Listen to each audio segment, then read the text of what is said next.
Boa noite mais uma vez. Aê, agora foi. Alguém esqueceu um celular aqui, ó. Vamos abrir nossas Bíblias lá no livro de Esdras. Esdras, lá no Antigo Testamento. Livro de Esdras, capítulo 1. Hoje nós vamos começar uma nova série de pregações. Você que está nos visitando, esse é um costume da nossa igreja.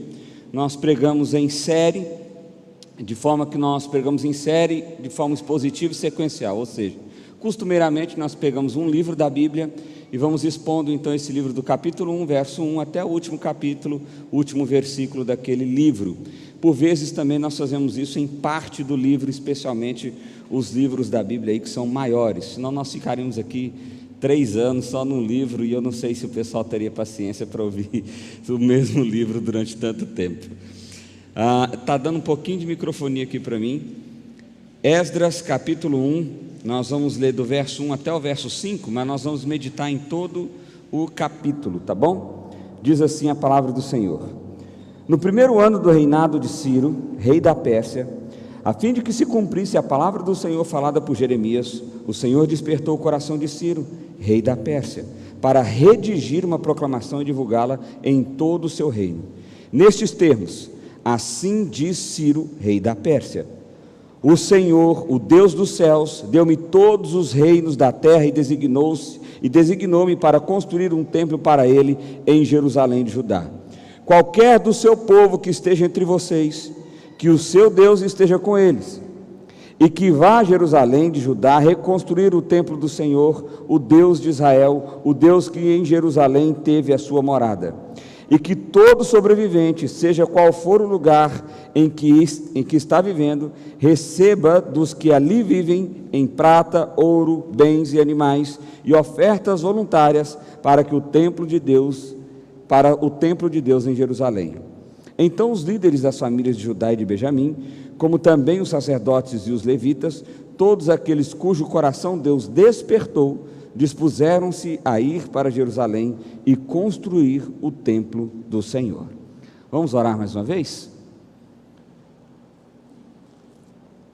Pai, nós louvamos o Teu nome, nós engrandecemos o Teu nome, pelo privilégio que temos de meditar na Tua palavra e de ouvir a Tua voz por meio das Escrituras, ó Pai. Eu clamo ao Senhor, que o Senhor, pela Tua graça e pela Tua misericórdia, me use nesse momento como Seu instrumento, para que a palavra do Senhor seja proclamada a todos os corações, ó Pai. Assim nós oramos em nome de Jesus. Amém, amém e amém. Meus irmãos, para a gente entender melhor o livro de Esdras, eu preciso voltar um pouquinho na história aqui de Israel. Deus chamou Israel lá atrás, ainda em Abraão: vou fazer por vocês uma grande nação e etc. Veio Abraão, veio Isaac, veio Jacó.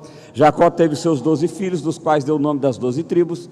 E ali teve um período de seca, eles foram para o Egito, lá ficaram 400 anos no Egito, e ali eles se tornaram verdadeiramente um povo. Eles cresceram em termos de número, foram então em direção à terra prometida, com Josué e Calebe, venceram a terra prometida, parcialmente, nós vimos isso na nossa última série no livro de Gideões, eram para eles terem vencido tudo, mas por causa da teimosia eles não conquistaram absolutamente tudo, e ali o povo se estabelece em Israel. Mas ao se estabelecer em Israel, por causa da indisciplina, por causa da negligência na adoração, por causa da infidelidade, por causa do adultério, por causa de tantas coisas que Israel cometeu, Deus disse que eles, se não se arrependessem dos pecados deles, eles seriam invadidos por um povo inimigo e seriam levados em cativeiro para outra nação. Isso acontece especialmente na narrativa do livro de Jeremias. Jeremias chama o povo ao arrependimento, o povo não quer, chama o povo não quer, resultado: fez acontecer o que Deus disse que ia acontecer. Babilônia veio, invadiu Israel e levou então o povo de Israel escravo. Quando fala levar em cativeiro é isso, tá bom? Levou escravo então para a Babilônia. Eles não viviam mais em Israel, mas eles foram conduzidos como povo para a Babilônia. A profecia de Jeremias já dizia que o povo ia ficar ali escravo ou cativo por 70 anos. Por 70 anos, depois desse tempo, Deus então faria alguma coisa para que o povo retornasse a Israel e ali habitasse, ali fosse nação de Deus, novamente na terra prometida por Deus. Tranquilo até aqui? Estou fazendo um resumo bem rápido para a gente localizar o livro de Esdras. Beleza. O povo então fica lá na Babilônia por 70 anos. Só que nesse período a Babilônia é invadida por outra nação, chamada o Grande Reino dos Medos e dos Persas. Esse rei que invade é justamente o rei Ciro. O rei Ciro invade a Babilônia e conquista tudo que a Babilônia tinha. Só que o rei Ciro, ele tem uma pegada diferente em como tratar os povos que eles tinham subjugado. Enquanto a Babilônia escravizava todo mundo e trabalhava e usava para o trabalho, Ciro não. Ciro, ele tinha uma ideia de aculturar o povo. Nós queremos que eles se sintam medos e persas. Imagina que a Argentina invadiu a gente. E aí, ao invés deles subjugarem a gente, eles começam a ensinar espanhol, eles começam a gente ensinar que Maradona foi melhor do que o Pelé, eles começam a falar que tango é a melhor música do mundo, e com o tempo a gente vai absorvendo essa cultura e vai se tornando então um argentino. É mais ou menos essa a pegada de Ciro, Beleza, então Deus fez todo esse trajetório, o povo era desobediente, foi levado em cativeiro, ficou 70 anos, Ciro invadiu.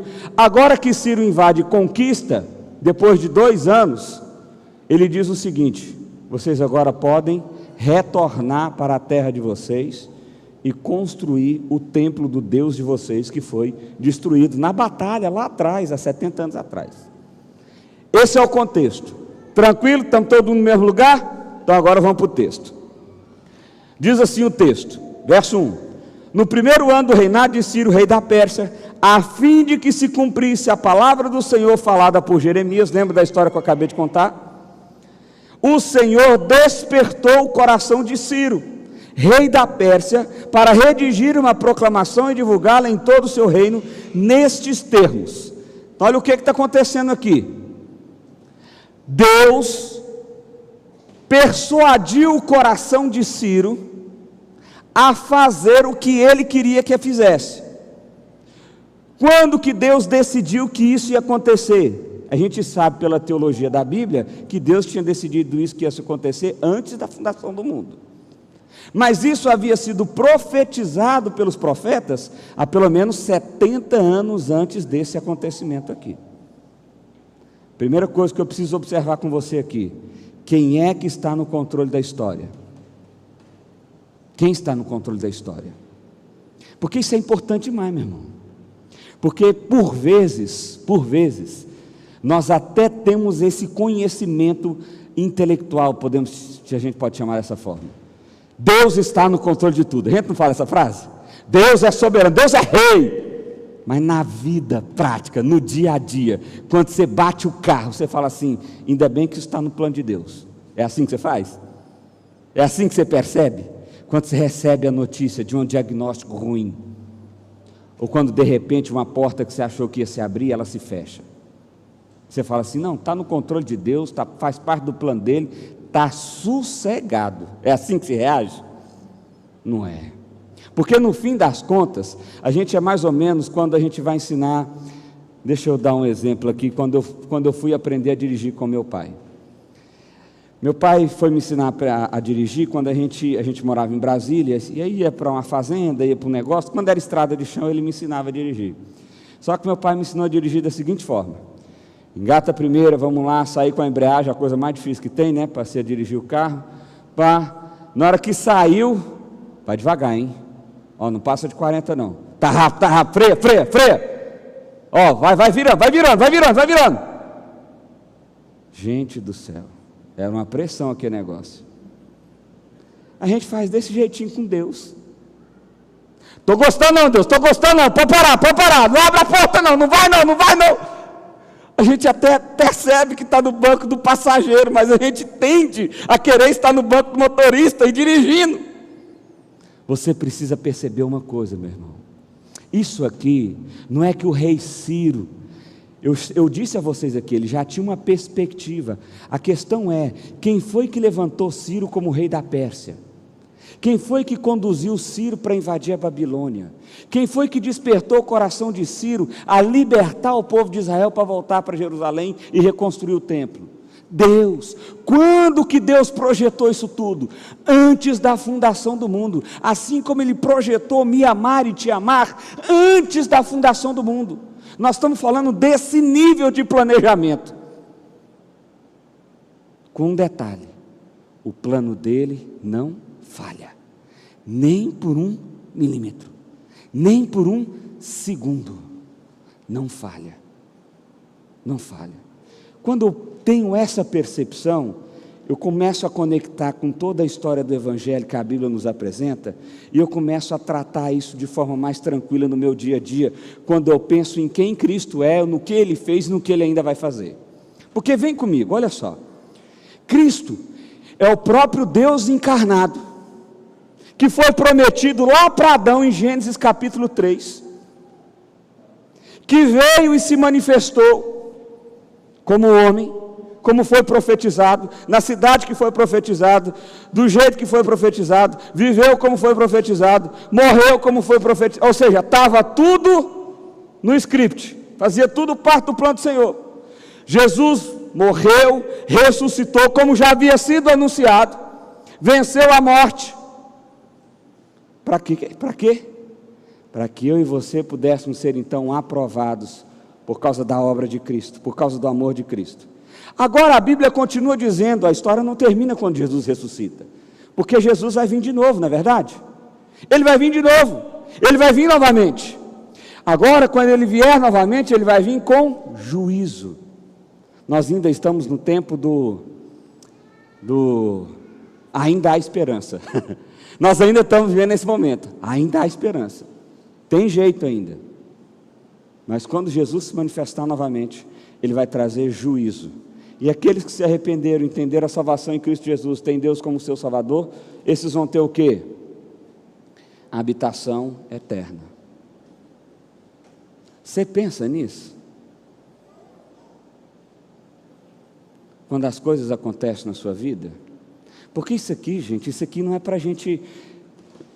Você vai entender a história de Esdras todinha, nos mínimos detalhes, mas mais do que isso, esse trem tem que fazer sentido para a sua vida. Nós estamos tentando entender aqui o fato de que Deus de fato está no controle de tudo, absolutamente tudo. Nada saiu do controle, do desejo, do plano do Senhor, planejado antes da fundação do mundo. Ok? Agora, pasmem a declaração de Ciro. Diz o texto que Deus despertou o coração de Ciro. Essa palavra vai aparecer mais uma vez no texto e a gente vai ver daqui a pouquinho. Olha só.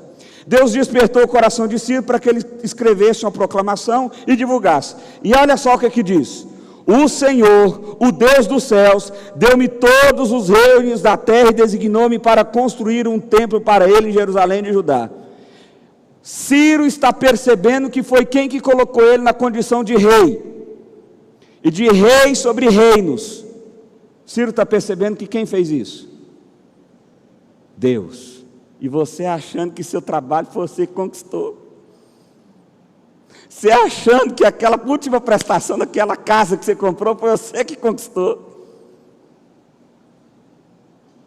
Você achando que foi a sua capacidade que te fez terminar e pegar aquele diploma.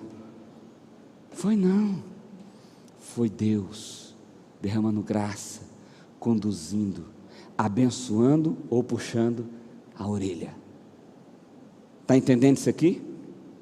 O texto continua: qualquer do seu povo que esteja entre vocês, que o seu Deus esteja com ele, e que vá a Jerusalém de Judá reconstruir o templo do Senhor, o Deus de Israel, o Deus que em Jerusalém tem a sua morada. Olha o verso 4, presta atenção nisso, isso é a declaração do rei.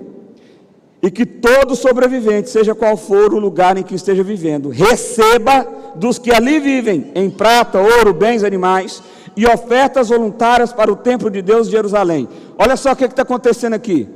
Vocês podem voltar para Jerusalém, mas tem mais uma coisa: eu ordeno que os seus vizinhos os abençoe com ouro, prata, animal e qualquer outra oferta voluntária que eles queiram dar para vocês, para que vocês possam voltar e reconstruir o templo. Faltou recurso? O povo estava longe do Senhor, entre aspas, porque Jerusalém era onde estava o templo, era a representação da presença de Deus no meio do povo de Deus. Por causa da teimosia, por causa do seu pecado, o povo se afastou e foi disciplinado e foi levado em cativeiro por 70 anos. Mas Deus já tinha projetado um retorno, uma reconciliação, um abraço apertado. Mas esse povo era um povo cativo, escravo, sem recurso, sem condições. Imagina você agora recebendo uma ordem: volta para Jerusalém, reconstrói o templo, e o povo olhando: como? Vai reconstruir como? Que jeito? Nós não temos nada, não tem nem as ferramentas para fazer isso. Mas Deus foi tão tremendo que Ele providenciou até os recursos necessários por meio das pessoas que estavam ali. A mesma coisa acontece comigo e com você quando a gente pensa da perspectiva da nossa relação com Deus. Muitas pessoas acreditam que para se aproximar de Deus, elas precisam mudar a sua história, mudar a sua vida. Não, eu até tenho vontade de ir na igreja mesmo, mas eu queria parar de beber primeiro, eu queria parar de fumar primeiro, eu queria parar de trair minha mulher primeiro. É bom, fazer tudo isso é bom, você tem que parar com essas coisas mesmo. Mas o que você ainda não entendeu é que você não tem capacidade para vencer o pecado. Você não tem capacidade para vencer a maldade que tem dentro do seu coração. Você não tem capacidade para se transformar. Para que isso aconteça, é necessário que o Senhor desperte você. E quando Ele desperta a gente, Ele providencia todos os recursos necessários. E pasmem, o maior recurso já foi providenciado, que é quem? Jesus Cristo de Nazaré. Você não tinha como se reconectar com o Pai, você não tinha como se aproximar do Pai, você não tinha como nem falar e ser ouvido pelo Pai. Mas agora o próprio Jesus veio, morreu no nosso lugar, assumiu os nossos pecados e nos conectou diretamente com Ele, ao ponto de que quando a gente faz uma oração, o Senhor da história está nos ouvindo. O Rei majestoso, dono de todas as coisas, está nos ouvindo. Ele está.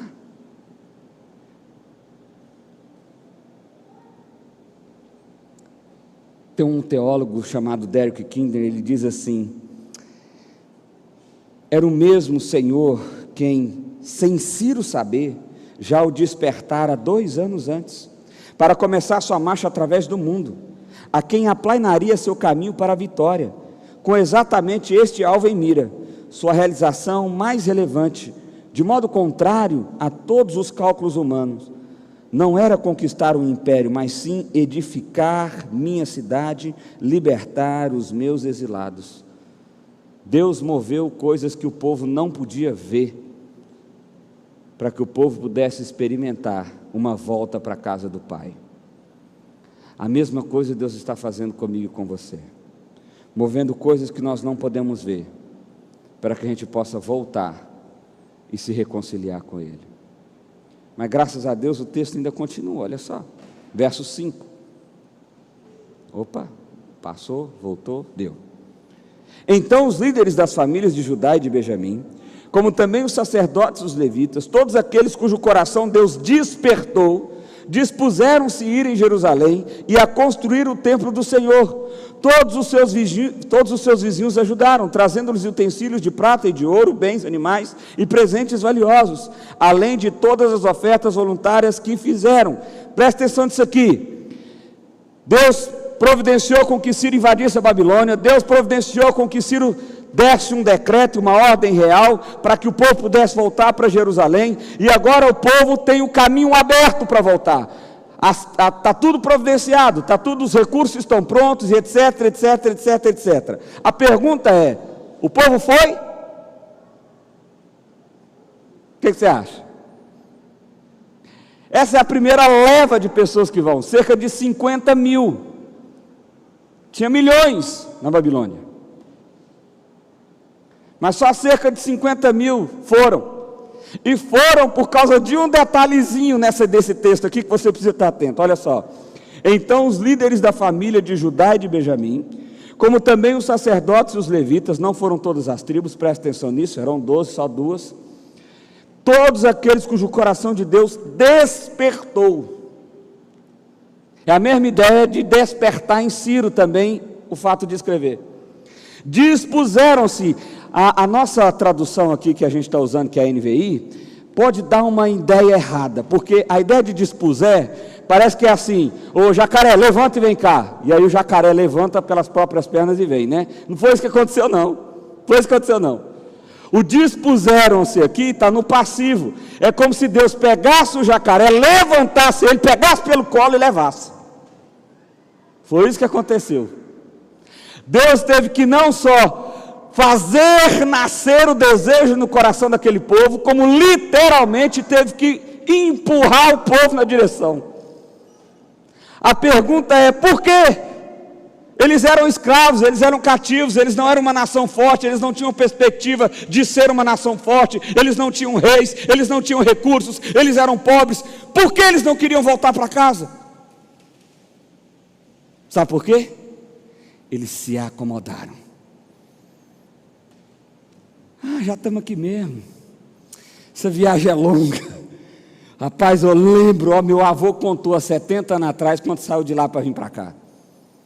Nossa, voltar isso tudo, ainda estão falando de negócio de reconstruir templo. Rapaz, eu não conheci não, mas pensa num templo que era grande, gastou trem demais. Eu lembro de falar de Davi ficou a vida inteira reunindo recursos, e quem construiu foi Salomão. Não, mexer com isso nada, vamos ficar quietinho aqui, nós somos escravos, mas já acostumamos, não tem carne, mas nós acostumamos com frango, está tudo certo, está beleza. É como a gente vai fazendo quando vai se acomodando na nossa relação com Deus, na nossa relação conosco mesmo. Ontem eu estava no aniversário, e aí a gente estava falando sobre algumas coisas, e aí a gente falou sobre necessidade de fazer atividade física, de mudar e etc e tal. E eu não me lembro quem, mas alguém comentou assim, pastor, eu lembro que desde que você chegou aqui, você fala que vai emagrecer, mas é isso. Há um desejo, a vontade é real, mas parece que é difícil dar o passo. Quantas vezes você não se viu assim quando você pensa na sua vida com Deus? Quando você pensa em como refletir a sua vida com Deus no seu casamento, na relação com seus filhos. Muitas vezes você sabe o que fazer. O problema não é não saber, o problema é fazer. Porque sabe, esse trem vai dar trabalho demais.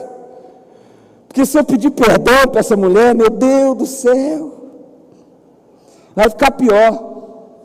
Deixa ficar emburrado uma semana, depois passa. Nós não vamos tratando, nós vamos passando por cima, porque nós estamos no cativeiro do nosso pecado. Nosso cativeiro não é mais a Babilônia, não é os medos, não são os persas. O nosso cativeiro é o nosso pecado, é a nossa acomodação, é a nossa incapacidade de dar o passo necessário. Esse é o nosso cativeiro. Mas sabe qual é a notícia boa, meu irmão? Deus nos desperta. Isso é espetacular, isso é maravilhoso. Pastor, eu não tenho a força. Eu sei, e sabe quem mais sabe disso? Deus. Ele sabe disso ao ponto de despertar o seu coração e de te fazer ir, porque isso é amor de verdade. Isso é amor de verdade. Isso é a ministração da mais pura graça. Ele nos pega pelo colo, Ele nos arrebata e Ele nos conduz. Quantas vezes você já nos percebeu assim? Olha para a sua história, às vezes aí, você tem esse testemunho. Realmente, eu não sei como, eu não sei com que força, mas simplesmente eu fui. Eu dei o passo, eu tomei ação. É o Espírito do Senhor. É o Espírito do Senhor. Meu irmão, eu acho isso lindo demais. porque isso é o mais puro Evangelho de Deus. Isso é o mais puro Evangelho de Deus. Qualquer um de nós desistiria, qualquer um de nós largaria a mão. Pensa em Jesus com os apóstolos, pensa em Jesus com Pedro, pensa em Jesus com Pedro. Eu, se sou Jesus, estou lá no Sinédrio, o povo lá falando e tal, e não sei o que, e Pedrão escondidinho ali, com medo de ser reconhecido. Eu daria uma olhadinha para Pedro assim, se eu sou Jesus, e falar assim: já era, você está fora, larguei mão. Nem que fosse naquela época, 3 anos e meio caminhando, e o homem não aprendeu nem depois. Paulo teve que dar uma corrigida nele lá. Somos nós. Pergunta se Deus desistiu de Pedro. Jesus desistiu de Pedro. Jesus não desistiu, assim como não desiste de mim nem de você. Ele nos desperta. Ele nos desperta. E Ele então nos dispõe. A ideia é essa. Porque não é eles se dispuseram. A ideia é que Deus fez com que eles se dispusessem. E eles foram para Jerusalém, para voltar, para reconstruir o templo do Senhor. Você precisa ler isso aqui, reconstruir o templo do Senhor, com a seguinte linguagem: para reconstruir a relação enquanto povo para com Deus, porque é isso que está acontecendo aqui. Eu quero que você entenda esse negócio aqui, meu irmão. Por que o povo foi para a Babilônia? Porque eles não abriram mão dos seus pecados, ok? Por que eles não queriam voltar para Jerusalém? Porque eles não abriram mão dos seus pecados. Eles não abriram mão. Vamos ficar quieto aqui mesmo, tá bom. Tá bom.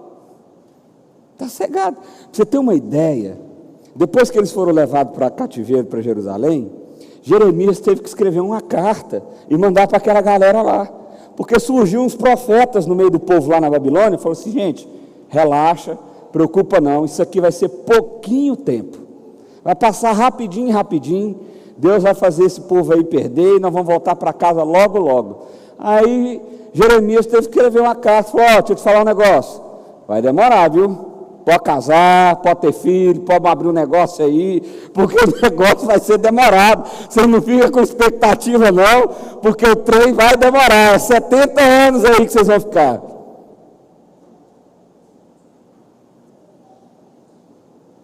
Às vezes você está nesses 70 anos aí. Às vezes Deus está dizendo para você: acorda do seu pecado. Arrepende da maldade que há no seu coração. Às vezes o Espírito do Senhor está trabalhando no seu coração nesse momento, te despertando para Ele mesmo, para a glória dEle mesmo. E está falando: vem para Jerusalém, volta para casa, vem para casa, vem abraçar o seu Pai, vem desfrutar da verdadeira graça, do verdadeiro amor, da verdadeira bondade. Um teólogo chamado Aaron Risby, ele diz assim: a maioria dos judeus estabeleceu-se na Babilônia e não tinha vontade de voltar para a terra prometida. Eles abandonaram a terra de seus pais e ficaram como cativos na Babilônia, contentes com a segurança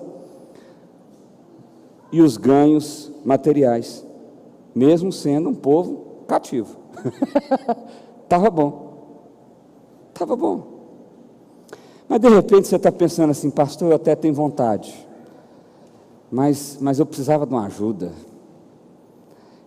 É igual quando a gente vai aconselhar casal, gente. Olha, presta atenção nisso aqui que é bom demais. Vira e mexe, para fazer todas as vezes, ou o homem ou a mulher, do seguinte: pastor, eu sei o que eu tenho que fazer, eu sei como que eu tenho que fazer, mas o problema é que ela não ajuda. O problema é que ele me atrapalha demais, pastor. Aí não dá, porque você tem que, se você convivesse com esse homem, você ia ver só. Direto a gente ouve isso. Nós estamos olhando da perspectiva errada, porque quando nós estamos olhando dessa perspectiva, você está pensando que você está no banco do motorista, e você não está. Você está no banco do passageiro. Você está pensando que você tem o controle, mas você não tem. Você não tem o controle. Aquele negócio que você está ouvindo aí, agora está menos na moda, né? Eu nem estou vendo mais o pessoal falar que é coach, porque parece que deu uma piorada aí, teve umas confusão aí, mas porque antigamente era assim: o poder está em você, você constrói a sua história, você pode, você consegue, você dá conta. Não. Isso não muda o fato de que você sim faz parte, você está vivendo a sua história. Mas quem de fato está no controle dela é o Senhor. E aí, a gente vai para a terceira metade do texto, olha só. Verso 7. Além disso, o rei Ciro mandou tirar os utensílios pertencentes ao templo do Senhor, nos quais Nabucodonosor aqui era o rei da Babilônia que invadiu Jerusalém, tinha levado de Jerusalém e colocado no templo do seu Deus. Ciro, rei da Pérsia, ordenou que fossem tirados pelos tesoureiros Mitradete, que os enumerou e os entregou a Sesbazar, governador de Judá. Sesbazar também é o nome de Zorobabel, que nós vamos ver que é Zorobabel mesmo, que eu estou confundindo aqui, peraí. É isso mesmo, Zorobabel. Depois nós vamos ver, porque a hora fala Sesbazar, a outra fala Zorobabel, é só dois jeitos de chamar o cara. O total foi o seguinte: 30 tigelas de ouro, 1000 tigelas de prata, 29 panelas de prata, 30 bacias de ouro, 410 bacias de pratas de qualidade inferior e 1000 outros objetos. Ao todo foram, na verdade, 5.400 utensílios de ouro e de prata. Sesbazar trouxe tudo isso consigo quando os exilados vieram da Babilônia para Jerusalém. O que isso tem a ver com a minha história e com a sua? Que Deus providencia todo o caminho. Todo o caminho. Para onde eu e você estamos indo, meu irmão? Nós estamos voltando para casa. Agostinho, conhecido como Santo Agostinho, ele dizia o seguinte, que nós precisamos ter a perspectiva de que nós não somos cidadãos dessa terra. Nós somos cidadãos do céu eterno. E que nós estamos aqui, na verdade, numa trajetória, num caminho de volta para casa. Porque o nosso verdadeiro lugar é nos braços do nosso Pai. Quem é o nosso Pai? O nosso Pai eterno, Criador de todas as coisas. Nós estamos voltando para o Éden, ou para a condição do Éden, no sentido de que vamos ter comunhão eterna com o Senhor, Criador de tudo. Esse é o nosso caminho, essa é a nossa trajetória. É com essa mente que nós deveríamos viver o dia de hoje. É com essa perspectiva que nós deveríamos olhar o dia de amanhã. Eu estou indo para casa, está tudo certo. É por isso que a morte não nos apavora. A morte não nos apavora. Por quê? Porque nós somos vencedores sobre a morte pelo poder de Cristo Jesus. Nós somos cidadãos do céu eterno. Ele providenciou todo o caminho, todos os utensílios necessários, tudo que era preciso, Ele fez. E aí eu quero terminar com mais essa citação de Stephen Cole. Ele diz assim: aqui está a aplicação para nós. Cristo prometeu construir sua igreja e que alguns de cada tribo, língua, povo e nação um dia serão reunidos diante do seu trono. Mas a tarefa parece humanamente impossível. Onde podemos obter os recursos para ver essas promessas se tornarem realidade? A resposta está aqui. Quando Deus promete, Ele também fornece as demandas para cumprir essas promessas, enquanto o seu povo espera nele em oração. E mais uma vez você precisa entender, quem está no controle é o Senhor. É o Senhor. É o Senhor. Ele providencia o caminho, a estrada, foi isso que Ele fez com Ciro. Ele desperta o nosso coração, foi isso que Ele fez com o povo, e Ele dá os recursos necessários para a gente fazer a trajetória. Esse é o resumo do que Deus está fazendo nessa história e do que Deus está fazendo na minha e na sua história. Eu quero terminar com algumas aplicações. Primeiro, muitas vezes pensamos que voltar-nos para Deus envolve um esforço nosso de descobrir a estrada certa. A verdade é que Deus, em Jesus, já pavimentou toda a estrada da volta. Isso aqui, meu irmão, tem a ver com você descobrir o próximo sucesso da humanidade. Isso é muito comum. Olha, lançou um livro agora, surgiu um autor, não sei na onde, o cara tem uma ideologia, uma perspectiva, um negócio assim. Rapaz, quem está fazendo é sucesso certo. É paz eterna, é alegria sem fim. Não tem isso não. A estrada que nós andamos é a estrada pavimentada pelo sangue de Cristo Jesus.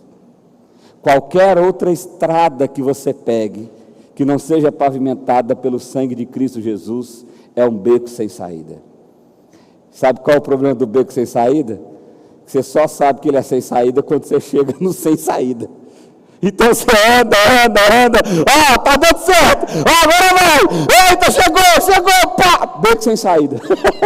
Aí você tem que voltar tudo para trás para poder pegar outra estrada. E assim nós estamos fazendo. É a nova ideologia, é a nova perspectiva, é o novo Salvador, é o novo Messias, é o novo não sei o quê. Não. A estrada que nós andamos é a estrada pavimentada pelo sangue de Cristo Jesus. Não precisa de você descobrir a estrada. Ela já está aí, prontinha. Segundo, qual o nosso propósito de voltar para a casa do nosso Pai? É glorificar o próprio Pai. Isso inclui também o caminho até chegarmos. Porque esse é outro equívoco que muitos de nós cometemos. Vamos voltar para Jerusalém, vamos reconstruir o templo, já tem os recursos, estou dentro. Deixa comigo. Será que eu posso administrar os recursos? Será que eu posso? Eu tenho uns palpites aqui para fazer nessa reconstrução. Eu acho que no primeiro não ficou legal. Eu quero. E aí você está tentando alterar o projeto de Deus. Entenda uma coisa. Se você está andando na estrada pavimentada pelo sangue de Cristo, essa estrada glorifica tão somente a Cristo. Se você está andando na estrada que você acredita ser de Cristo, mas cuja glória é para você mesmo, eu tenho uma má notícia para você. Não é a estrada de Cristo que você está andando, é outro beco sem saída. Porque a estrada de Cristo glorifica somente a Cristo. Terceiro, você deseja ir para a casa do Pai? Você quer voltar para os braços do Pai? Por que você deseja isso? Por quê? A motivação é importante. Mas Deus é tão extraordinário. Esses dias eu estava conversando com a Ju. A gente estava falando sobre o Antigo Testamento. Falou assim, nossa, tem tanta gente que procura a Deus só porque precisa, né? Eu falei, mas Deus já está sabendo desse negócio. Tem vezes que Ele faz a gente precisar para buscar Ele. E é só a gente ler a história do Antigo Testamento todinha. É isso, a história do Antigo Testamento é todinha desse jeito. O povo só buscou a Deus quando precisou. Raríssimas exceções. Nós vamos ver a história de Noé, que não foi um cara que exatamente buscou o Senhor. Buscou no sentido de que porque precisava. Nós vamos ver a história de José, por exemplo, que apesar de precisar, não barganhou com Deus, nem nada disso. Nós vamos ver a história de Daniel, que era um cara fiel a Deus, também não buscava o Senhor por causa de uma necessidade. Mas tirou esses 3 e mais uns 2 aí, o resto... Abraão, Isaac, Jacó, aí meu amigo, você pode pôr Davi, essa galera todinha só ia buscar Deus, por quê? Salmo 63, nós acabamos de ler, a minha alma anseia por ti, por quê? Porque eu estou no deserto, não tem mais nada, então eu só posso ansiar pelo Senhor, não tem água, não tem comida, não tem proteção, a minha alma anseia por ti, mas Deus é tão maravilhoso, que Ele não olha para a gente e fala assim, seu sem vergonha, agora não, agora você vai se lascar, não, Deus olha para nós e fala assim, é nesse ponto que eu queria que você chegasse, vem cá, deixa eu te dar um abraço, deixa eu cuidar de você, deixa eu zelar de você, deixa eu te mostrar o que é amor real. Deus é bom demais, meu irmão. Quarto, fazer o caminho de volta para casa passa por um despertar do Pai. Eu queria que você entendesse isso, meu irmão, no sentido de que às vezes você está buscando a coisa errada, às vezes seu alvo está no lugar errado. Deixa eu explicar isso. Muitos de nós, seja por luta, seja por sonhos, enfim, seja qual for a motivação, acaba buscando a estrada, mas não o Pai. Entende o que eu estou dizendo aqui? Você busca paz, você busca alegria, você busca algum nível de satisfação, você busca perdão, mas você não busca o Pai. Isso é buscar a estrada, sem buscar o Pai. Buscar o Pai passa por um despertar do próprio Pai. Nesse sentido, eu quero te ensinar uma coisa extremamente valiosa na sua vida. Busque o Pai. A alegria, a paz, a satisfação, o perdão, vem como consequência de um encontro com o Pai. Senhor, me desperta. Essa é a sua oração. A sua oração não é Senhor, me dá paz, é Senhor, me desperta. Senhor, me faz encontrar contigo. Senhor, me faz ter um encontro real com o Senhor. Senhor, me faz perceber como eu sou amado pelo Senhor. Senhor, me ajuda a entender a grandeza do teu amor. Senhor, eu quero me encontrar com o Senhor, é contigo. Paz, amor, sei lá, satisfação, é uma consequência natural desse encontro verdadeiro. Eu queria que você tivesse isso em mente.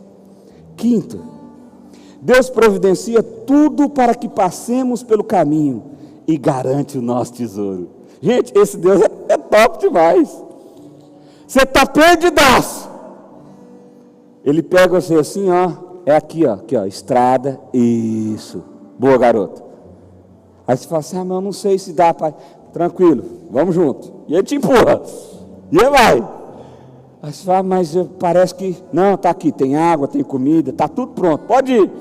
É isso que Deus faz. Essa é a grandeza do amor de Deus. Foi isso que Ele fez em Cristo Jesus. Jesus se manifesta como a manifestação do amor do Pai em nosso favor. É isso que Ele faz. É isso que Ele faz. Cristo é a providência de Deus em nosso favor. Eu quero encerrar com uma frasezinha. Deus providenciou tudo para que pudéssemos voltar nossas vidas para os seus braços. O que você está esperando para correr em direção a Ele? O quê? Porque eu espero que você tenha entendido, meu irmão. Às vezes você está esperando, sei lá, uma chuva especial, um anjo diferente, um milagre. Então, o milagre já veio. O nome dele é Cristo Jesus. O tesouro está garantido. Está tudo certo. Não é aqui não, é lá. Mas está tudo certo. Eu queria que você tivesse isso em mente. Eu queria que você percebesse, espera aí. Deus não precisa de me dar mais nada. É como o Salmo 23 diz. Talvez você conheça o Salmo 23 com a seguinte tradução: o Senhor é meu pastor e nada me faltará. Essa tradução, ela não foi feita com tanto êxito, porque o certo seria: o Senhor é o meu pastor e de nada sinto falta. Qual é a diferença? A diferença é que na primeira versão, você pode ter a ilusão de que você precisa que as coisas cheguem a você para você encontrar satisfação. A segunda versão, que é a versão original mais fidedigna, é de que quando você se encontra no Senhor, você não precisa de mais nada. Você não precisa de mais nada. Você fala assim, ó, é isso, acabou. Não precisa de mais nada. Encontrei tudo porque encontrei Ele. Eu encontrei tudo porque eu encontrei Ele. Eu queria que você fechasse seus olhos, meu irmão. Eu queria que... Vinição, já que você veio aqui com esse violão, toca uma música que Deus colocou no seu coração aí para nós. Porque eu queria que a gente pudesse digerir esse texto. Eu queria que você pudesse olhar para o seu coração, pudesse pensar sobre ele. E talvez seja o momento de você dizer assim: Deus, eu acho que eu entendi. Eu estava buscando a estrada, mas não estava buscando o Senhor. Ô Deus, eu acho que eu entendi. Eu estava dizendo que é o Senhor que estava no controle, mas na verdade eu não quero sair do banco motorista. Eu não sei qual é a aplicação mais forte que essa reflexão traz no seu coração, mas eu creio que o Espírito do Senhor nos desperta por meio da palavra do Senhor. E eu queria que à medida que o Vinição cantasse essa música, você pudesse refletir na sua relação com Deus. Talvez você tenha que pedir perdão, talvez você tenha que redirecionar suas orações, talvez você tenha que redirecionar o seu coração diante de Deus. Então eu queria pedir que você fizesse isso à medida que essa música fosse cantada.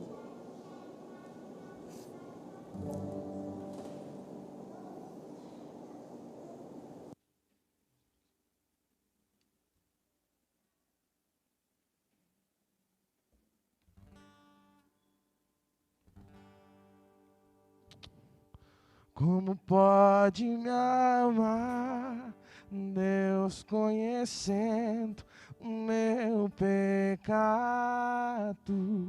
sabendo que eu faço de errado? Como pode me amar assim? Como pode me amar, Deus, sabendo que eu sou falho, que meu coração já não bate mais como já bateu? Como pode me amar, Deus, sabendo que eu fugiria se a porta estivesse aberta? Como pode em mim confiar e ainda me pega quando estou caído e me abraça quando estou chorando e segura minhas mãos e me leva pra perto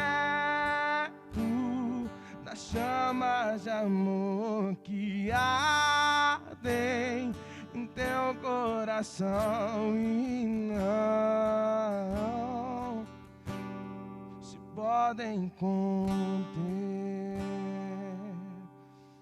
Como uma flecha que estoura em meu corpo e me traz joelhos enquanto eu choro.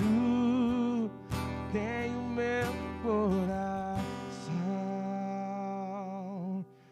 me leva pra casa. Eu quero voltar, pois longe de ti não é o meu lugar. Eu corro depressa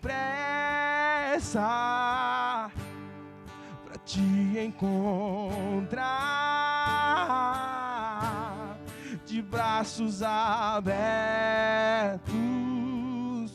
como alguém que esquecer.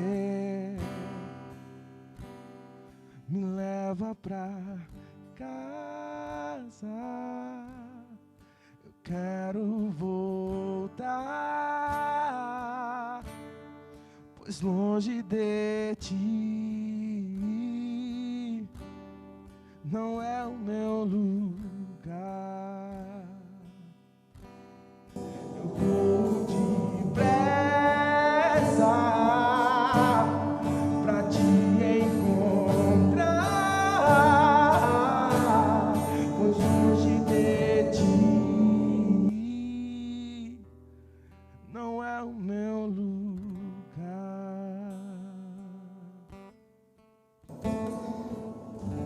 Pai, nós queremos colocar as nossas vidas diante de Ti, ó Deus, com o nosso coração rasgado, ó Pai, envergonhado, Deus, porque em algum momento nós achamos que era pelo nosso mérito, pela nossa força, que nós nos despertaríamos, que se não dependesse de nós, jamais alcançaríamos ao Senhor, ó Deus. Mas o Senhor nos constrange com o Teu amor incondicional, o Senhor nos constrange com a Tua graça extraordinária, porque o Senhor vem de encontro para conosco, com o nosso coração, ó Pai, e nos arrebata para Ti, nos pega no colo, nos leva para casa, Deus. Por isso, Deus, nós nos apresentamos envergonhados diante do Teu amor, diante da grandeza do Teu amor, ó Pai. Ao mesmo tempo, Deus, que o nosso coração se enche de alegria, porque nós já percebemos na caminhada que só entramos em estrada cujo o beco é sem saída. Então nós louvamos ao Senhor, porque o Senhor não nos deixa não deixa com que a gente se perca. O Senhor nos resgata, o Senhor nos coloca no prumo, o Senhor nos dá o sustento necessário, o Senhor nos garante a chegada, o Senhor nos garante o tesouro, o Senhor nos garante quem nós somos, o Senhor nos garante o amanhã, ó Pai, e por isso nós podemos encontrar paz. Obrigado, Deus, pelo teu amor, obrigado pela grandeza do teu amor, obrigado, Deus. Nós louvamos ao Senhor. Eu quero interceder, Pai, especialmente pela vida de cada um aqui, ó Deus, que está com o coração quebrantado, que foi despertado pelo Teu Espírito, acordado pelo Senhor. Pai, que nós possamos ser conduzidos pelo Senhor, e que o Senhor então possa vencer os nossos maus desejos, a nossa falsa motivação, que possamos estar honestamente entregues ao Senhor. Assim nós oramos a Deus, em nome de Jesus. Amém, amém e amém.